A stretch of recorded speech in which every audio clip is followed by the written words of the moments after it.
there any fault in the meat of animal who died of natural cause? Buddha has declared to some people that eating that kind of meat should be avoided.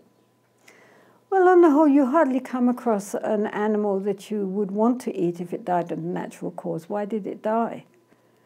Unless it was run over or something. I mean, it must have been sick, or it must have been so old. So the likelihood of coming across an animal who died naturally that you would want to eat. But I think if you were a vegetarian, then you wouldn't want to eat meat anyway. I mean, after you haven't been eating meat for a while, even the smell of it is very unpleasing. And I think that it's not likely that most people would even be tempted to eat the flesh of an animal. But, I mean, if you want to, that's up to you. What's your thinking about the Theravada countries that they eat meat and they don't teach the lay community to offer a more compassionate choice of food? But again, it all comes down to this question of greed. You know, people like meat. They like fish. They like chicken. They like all these things. And so therefore, we can always find excuses why we need to have those things. For example, in Thailand, where normally the lay people offer fish and chicken and so forth to the monks when they go on their alms round, there is an abbess of a nunnery there, Bhikshuni Dhammananda, and she's vegetarian, and all her nuns are therefore vegetarian. And when they go on Pindapat, when they go on alms round, the lay people who are there willing to make offerings, of which there are many, all cook vegetarian food. I mean, and they're happy to do that. And they understand that the nuns want to be vegetarian, so that's easy for them. They just offer vegetarian food happily. So there is really no excuse. But, you know, we can, if we want to do something, we can always find excuses. According to the Buddha's teachings, in which situation is acceptable to bring harm to animals so that we can feed ourselves? Say that again? According to Buddhism or to Buddha, in which situation is acceptable to harm animals or farmed animals so that we can feed ourselves? Is it ever discussed? I mean, I suppose if you were absolutely starving somewhere and on an island with only some animal, and there was nothing else to eat, and it was you or the animal, then it would be up to you to decide what to do. But of course, the compassionate thing to do would be to accept the fact that both of you are going to have to starve to death. But then that would be up to you what you want to do. Or else you can say, okay, well, we're going to starve to death anyway, so in the meantime, I will kill you so I can keep living a bit longer. Then that's up to you, the degree of your compassion. Otherwise, in normal circumstances, you're never in a situation where there's not some alternative to eating, isn't there? What do you think about masters, include the Dalai Lama, who are talking about vegetarianism and they are not vegetarian? Well, the problem is that in the Tibetan tradition, of course, they had a harder time in Tibet. I mean, there were great masters in Tibet who were vegetarian, but of course, it's hard to be a vegetarian in much of Tibet because of the climate. So the minute you get a headache, the minute you feel a little weak, the doctors will always say it's because you're not eating meat. You have a cold, oh, that's because you're not eating meat. You must eat meat. And so, I mean, I know with Tibetans, if they don't eat meat for one meal, then by the afternoon they're feeling dizzy because they're too weak. You know, this is the way they are thinking. It's just the way they're thinking. So then the doctors also endorse that and tell them, yes, you're weak, you have to take meat. Sometimes it is true.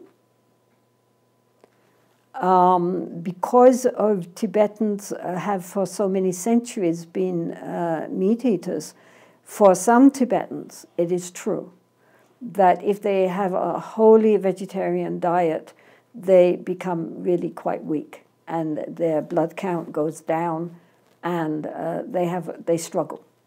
This is true. And so then it is important either to give them some kind of occasionally like meat soup or something like this, or else to try to find some kind of, vegetarian booster option, some kind of to help raise their blood count and so forth. I mean, this is true. Whereas girls from places where they have for centuries been living on a mostly vegetarian diet, or vegetables, a lot of vegetables in their diet, and dal, lentils, etc., then they can digest and make use of the food much easier than people who are used to having a mainly meat diet, in which case they can't digest so much the vegetarian options. But still, nonetheless, having said that, and so that is true, sometimes they do have a problem. But still, not to the extent which they like to think they do. And what's your thoughts about the dairy, egg, and lead industry and the condition of animals in those factories?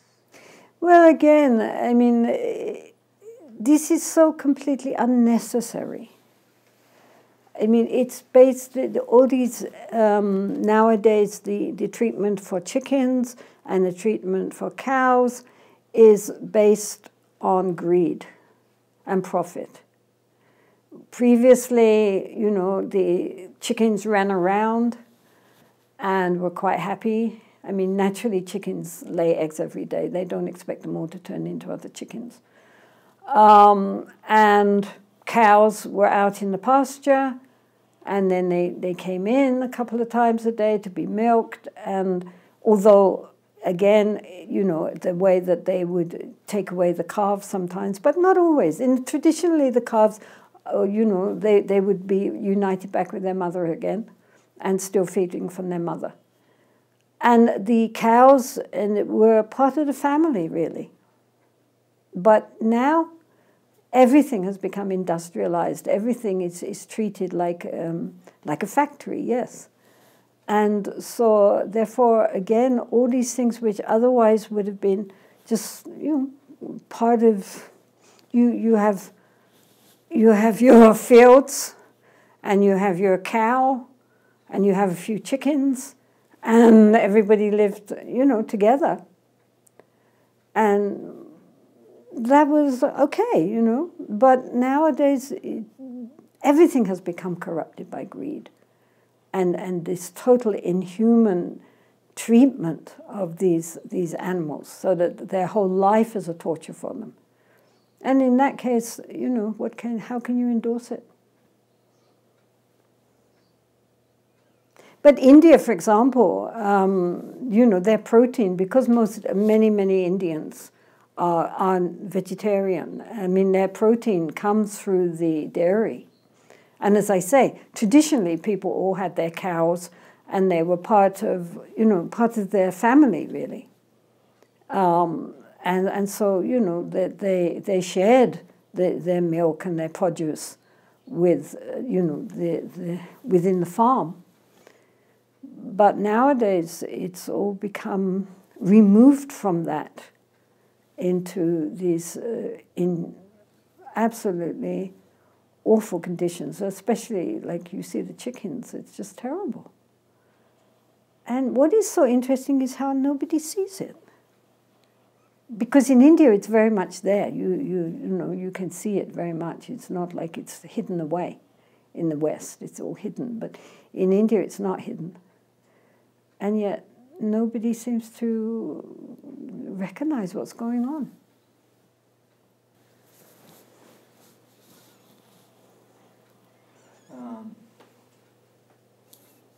How is milk and egg consumption different from meat eating? Some would say that there is even greater suffering because they are exploited and tortured for a longer period. Their lives in the same way are destroyed, and they can't live their natural lifespan. Most of them die when they are still teenager. And even in places like India, the milk industry is not doing good at all. Yeah, but that's because, as I said, they just turned it over to greed and profit. I mean, traditionally, it wasn't like that. I mean, traditionally, you had your cows. Your cows lived in with you. You had your fields where the cows would go out to graze. You took some of their milk, but also the calves took some of the milk.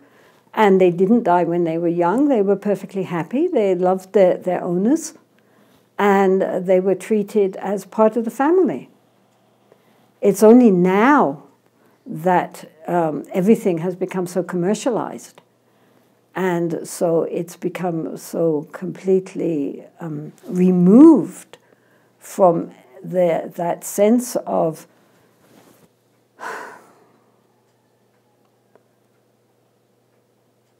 kindness towards the animals. I mean, even today in the villages, the people have their cows, but they love their cows, and their cows love them. You can see it. It's not, you know, that's for centuries and centuries and centuries people have milked cows, and cows have accepted that. They don't mind, provided there's enough milk left over for their babies. And the babies grow up, and the cows are still giving milk because they're still being milked. But it's when the cows are not allowed to move, then they're kept all in very constricted areas where they are separated the whole time from their young ones, and then are so extremely in despair. That's something else again. And being force-fed and all these other horrible things which happen to them. In natural circumstances, then it wasn't so horrible. Actually, cows had quite a nice life.